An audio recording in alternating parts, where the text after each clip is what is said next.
Udumo kuNkulunkulu kweliphezulu nokuthula emhlabeni kubantu abathokozelwa nguye.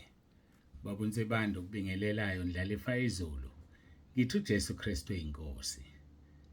Siyambonga uNkulunkulu wethu sipho usuku namhlanje, siyamdumisa bangcwele kakhulu. Muhle.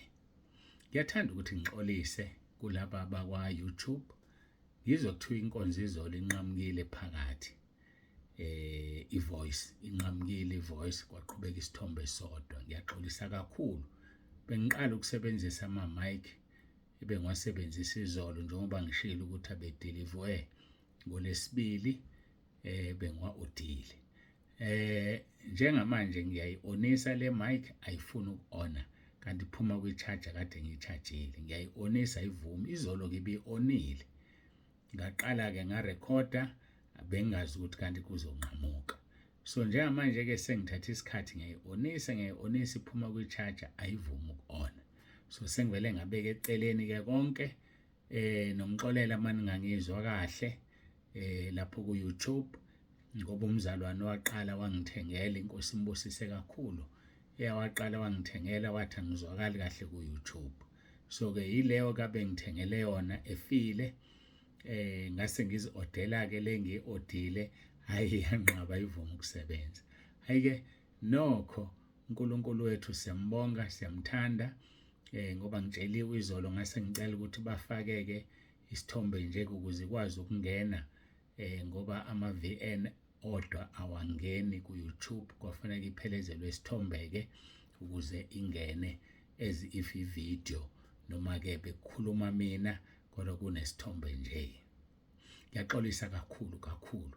Yikho ngithi siyayidinga imikhuleko yenu nisikhulekise bangcwele ezindaweni zonke.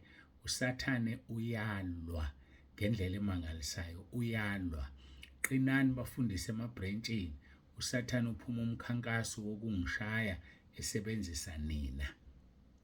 Ngakho qinani emabhrentshini manxusa, khulekelana befundisi benu, khulekana amabhrentshi enu, ningikhulekele nami, nimkhulekele nomama enkonzweni zakhe zangoLesine. Sikhulekeleni bangcwele, sikhulekeleni bangcwele. uJesu sezobuya. USathane uyazi ukuthini? Uyazi ukuthi mayeke washaya mina, ushaya inqwaba yabantu esisekhaya lezwe over 7,000 wabantu. Nabantu abaningi abasilalela ku YouTube uzobe ubashayile mayishaye mina. Kakhulu ke nabantu abasazongena esingabazi thina, makushayeka mina bashayekile nabo. Ngakho sikhulekeleni, ngiyacela ningasikhohlwa emkhulekweni yenu. Mina ke ukudla kwami nje kwansuku zonke, ekseni ngiyanikhulekela, mangilala ngiyanikhulekela, ekhaya lezwi ngiyanikhulekela, entabeni yendlu kaJehova kuyabonelelwa, nginikhulekele ku YouTube, ngiyanikhulekela bangcwele. Ngakho ke ngicela nani nenze okufanayo. Asibambaneni ngezandla ukuze siye ekhaya ezulwini. Hey, uyahlasela uSathane, ngiyakutshela wena. Hey, uyahlasela. Yathi yabona nje nayo lento leke sayikhuluma izolo, bekuhlasela kwakhe ukuthi kuvinjwa abantwana bezenkonzweni, kuvinjwa omama banezingane bezenkonzweni. Wahlasela laba bantu abacomplainile bathi abalali izingane kanti bazele ukuzolala yini lana. So ke uSathane uhlasela ngendlela eziningi. Manje automatically phela ngithi asithandi thina kube nomuntu ohlukumezekayo.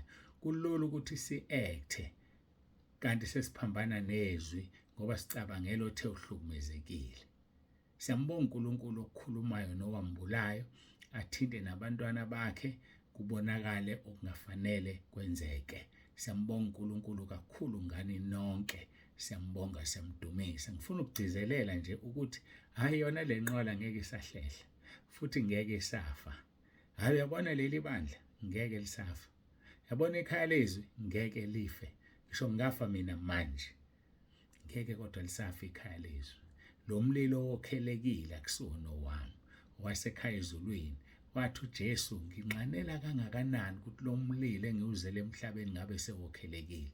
Wokheleka ngalelo langa awuphindanga wacisha. Namanje uwokhelile ekhaya lezwi ngeke usacisha. Uwokhelile ngentaba yendlu kaJehova ngeke isaphela.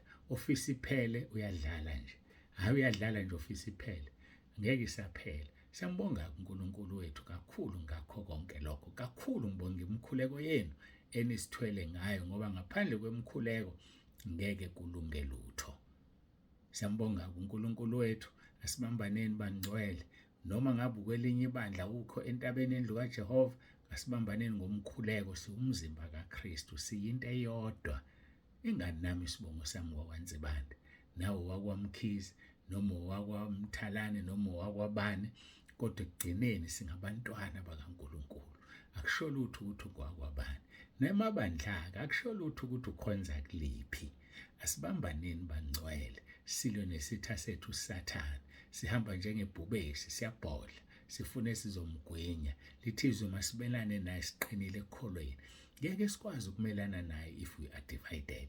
Masingemunye, asibeni munye befundisi bamahlela ahlukene, asibeni munye bazalwane bamahlela ahlukene, sibeni munye nje, sikhuleke kunye nje, siyibambe lempi, sithwale lempi.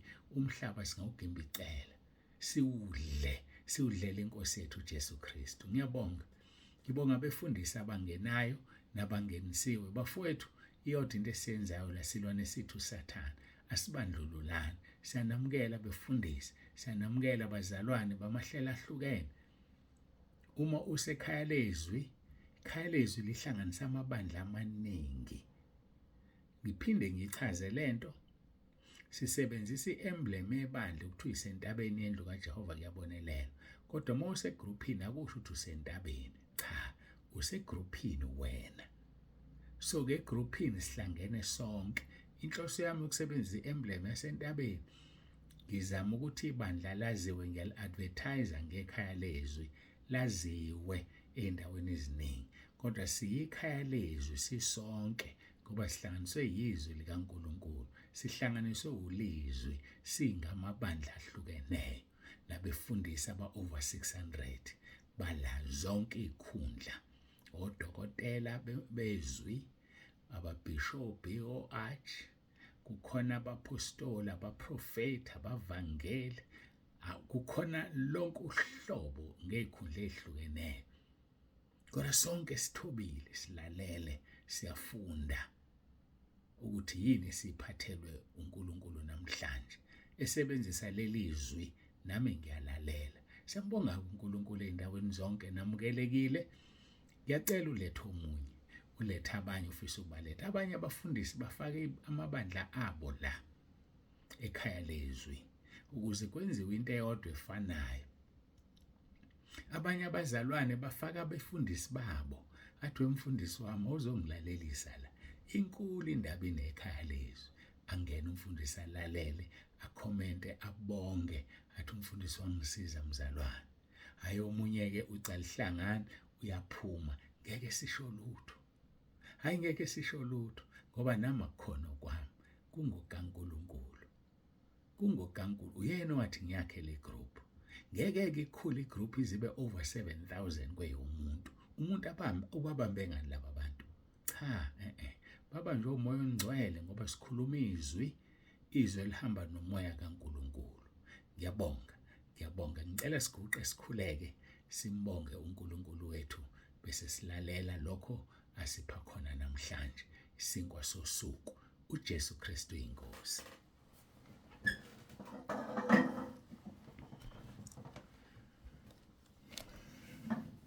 Baba, egameni likaJesu, uNkulunkulu wethu nomusa, siyabonga ngosuku, siyabonga ngesikhathi, siyabonga ngezindlebe abantwana bakhe abasiboleke zona, siyabonga ngomlomo usebenzisayo ukhulume ngawo. Nkosi, ushilo umpostoli Paul wathi le ngcebo sinayo kodwa ezitsheni zebumba, ukuze udumo lungayi ebumbeni luye kumnikazi wengcebo, uJesu Kristu waseNazaretha, nobaba wakhe uNkulunkulu wethu kanye nomoya ongcwele. Siyabonga-ke Nkosi, ngiyacela namanje ukhulumisane ney'mpilo zethu, kwangathi kungaba yilona loyo angakuthola lokho umlethele khona kuleli khaya lezwi. uJesu Kristu inkosi. Amen.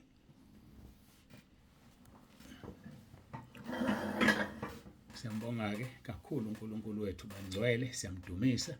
Sengicacisile ukuthi iMike ayikho, ngithemba ngizozwakala ngithe ngiyi-onisa ayivumi uku-ona. Hayi-ke uNkulunkulu wethu muhle.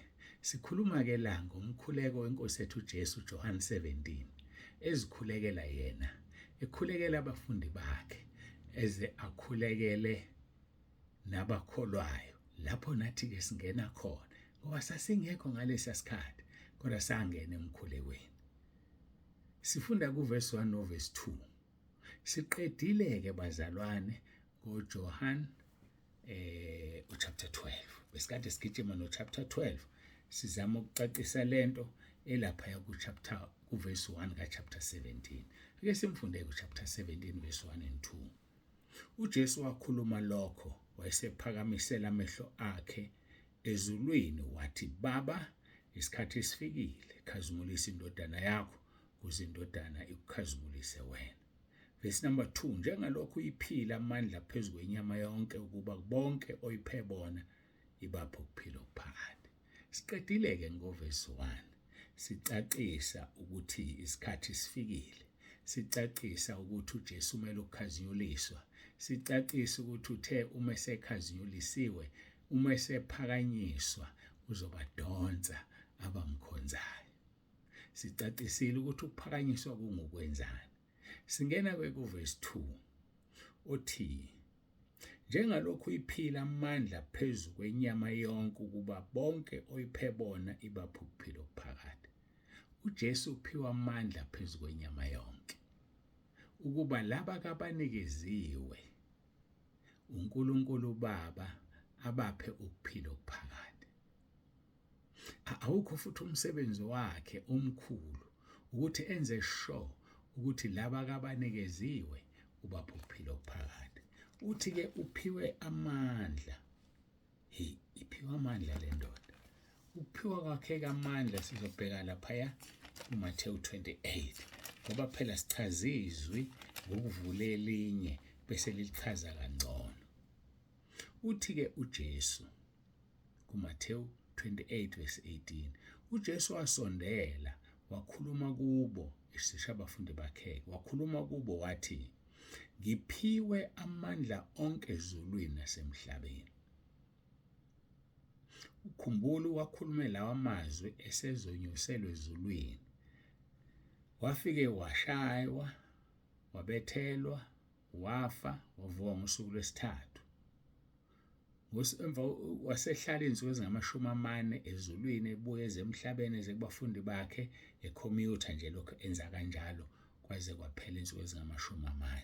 Ngosuku losuku lwama-40 Nkosi uJesu yayisisho ivalelisa kubafundi bakhe eshilo wathi siyohlangana eGalile. The sebeqoqene wathi ngiphiwa amandla onke.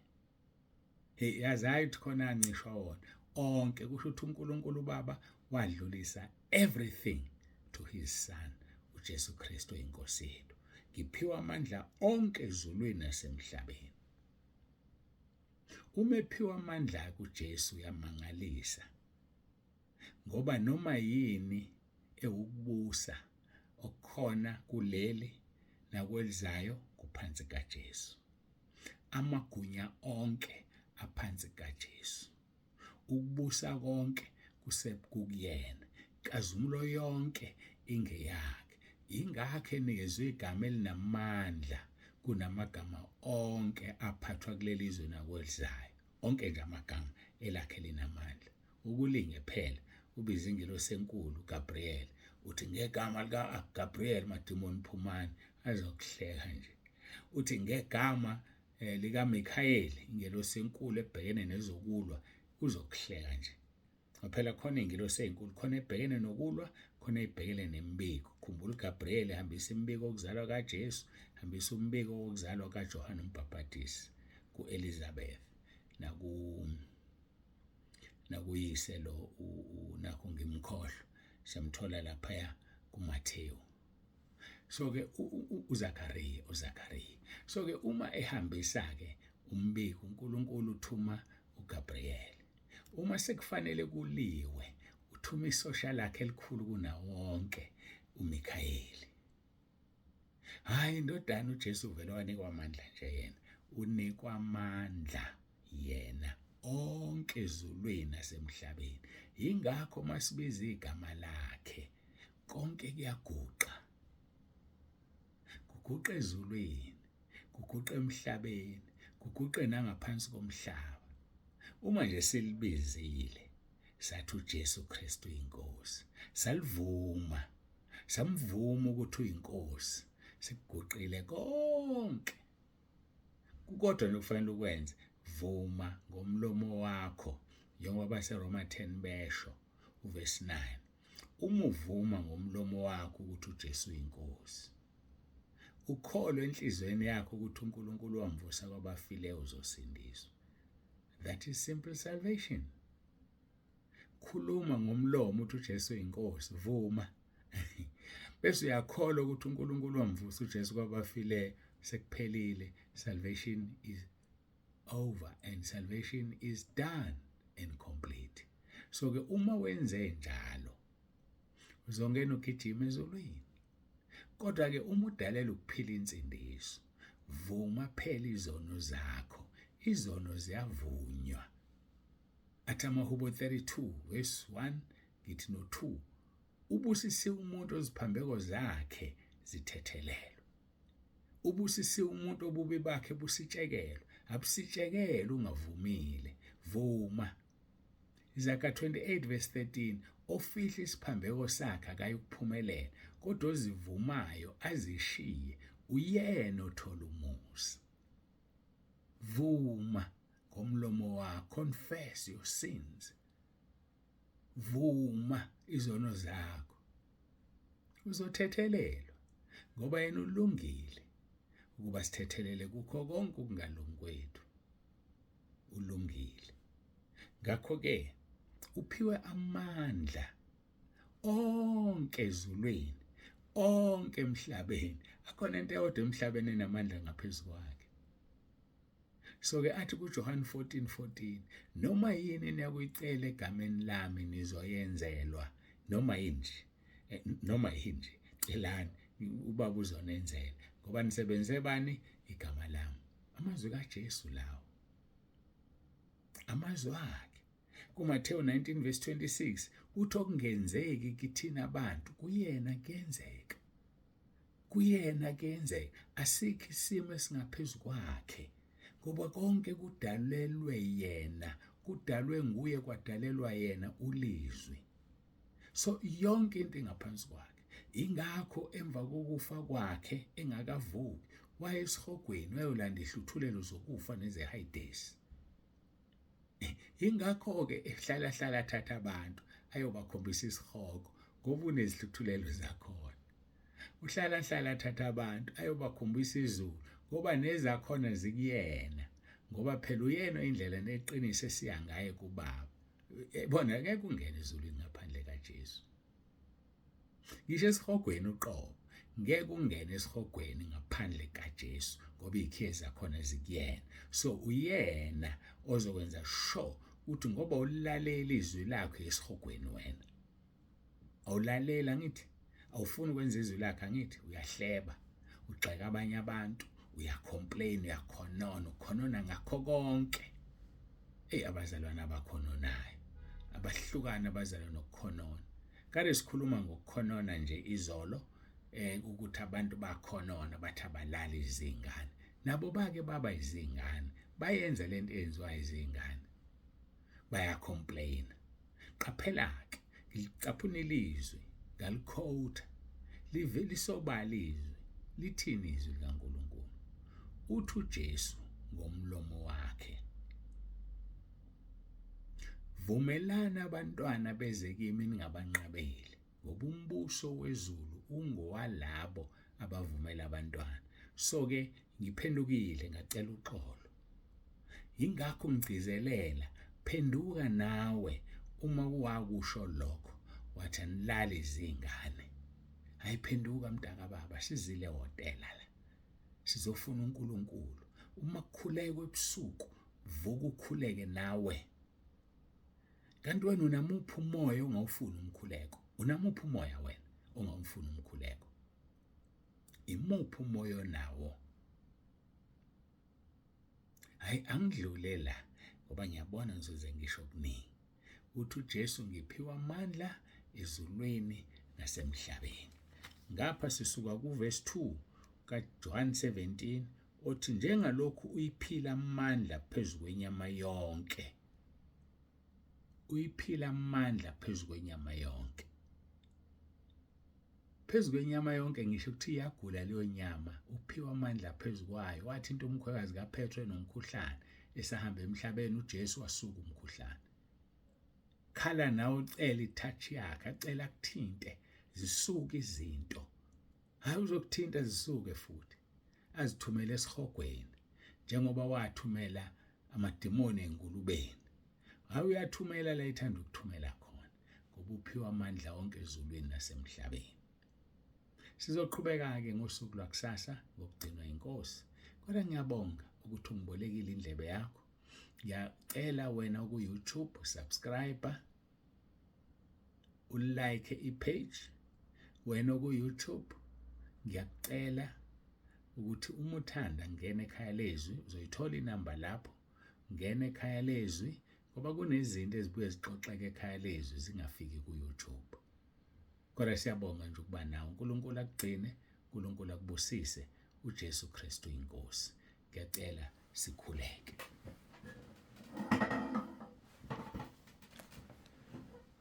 Baba, egameni likaJesu uNkulunkulu onomusa, siyabonga. Udumo lonke lungolwakho, lukufanele izikhathi zingakabi bikho namanje kuze kube phakade. uJesu Kristu inkosi. Amen. Baba uNsibande uyavalelisa uthi uJesu Kristu inkosi.